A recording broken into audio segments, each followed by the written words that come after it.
কোনে দিছে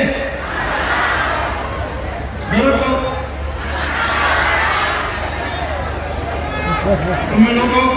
চাইকেলটো দিছে আমাৰ অসমৰ মুখ্যমন্ত্ৰী ডক্টৰ হিমন্ত বিশ্ব শৰ্মা ডাঙৰীয়া কোনে মামা জ্বৰত এবাৰ চবে মামা বুলি কওক তেতিয়া তেখেতে শুনিব আৰু জ্বৰত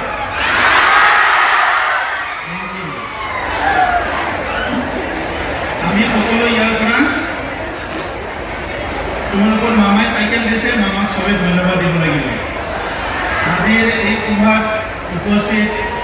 আমাৰ জ্যেষ্ঠ EM ৰেওৰেৱা নাৰ্জাৰী ডাঙৰীয়া ইয়াত উপস্থিত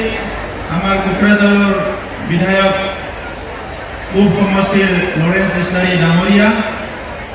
ৱেষ্ট গোসাইগাঁও সমষ্টিৰ আমাৰ বিধায়ক জিৰণ বসুমতাৰী ডাঙৰীয়া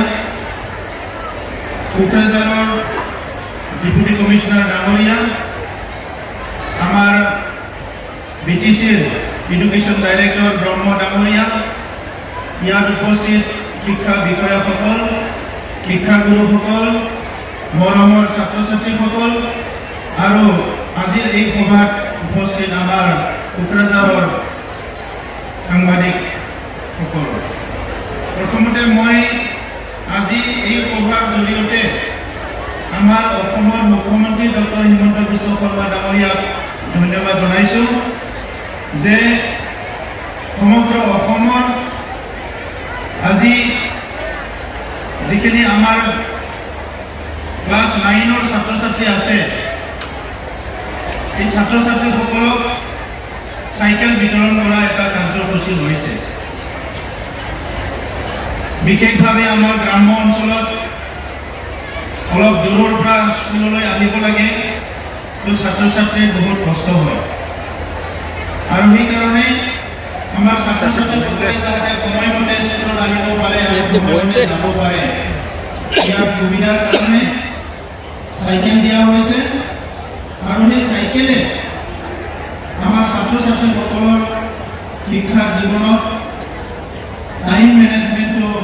যথেষ্টখিনি সহায় কৰিব ইয়াৰ বাহিৰেও এই চাইকেলেৰে পৰিয়ালৰ কিবা এটা কাম বজাৰত যাব লাগে কিবা এটা কৰিব লাগে এইবিলাকতো এই চাইকেলটো বহুত সহায় কৰিব তো সেইকাৰণে আমি তেখেতক ধন্যবাদ জনাইছোঁ আৰু মই আমাৰ ছাত্ৰ ছাত্ৰীসকলক জোৰছে হাত চাপৰি দিবলৈ অনুৰোধ কৰিছোঁ এতিয়া ইয়াত 5,000তকৈ বেছি ছাত্ৰ ছাত্ৰী আছে কিন্তু ইমান ডিচিপ্লিনত আছে মনে মনে আছে ভালকৈ আছে এইটো দেখিবলৈ পাই মই ইমান ভাল লগা নাই ছাত্ৰ ছাত্ৰীটো চিঞৰ বাখৰ কৰে কিন্তু তোমালোকেতো বহুত ডিচিপ্লিনত আছা আমাৰ জীৱনত সকলোতকৈ ডাঙৰ কথা হ'ল ডিচিপ্লিন যদি মেইনটেইন কৰিব পাৰে ইয়ে ছাকচেছ হয়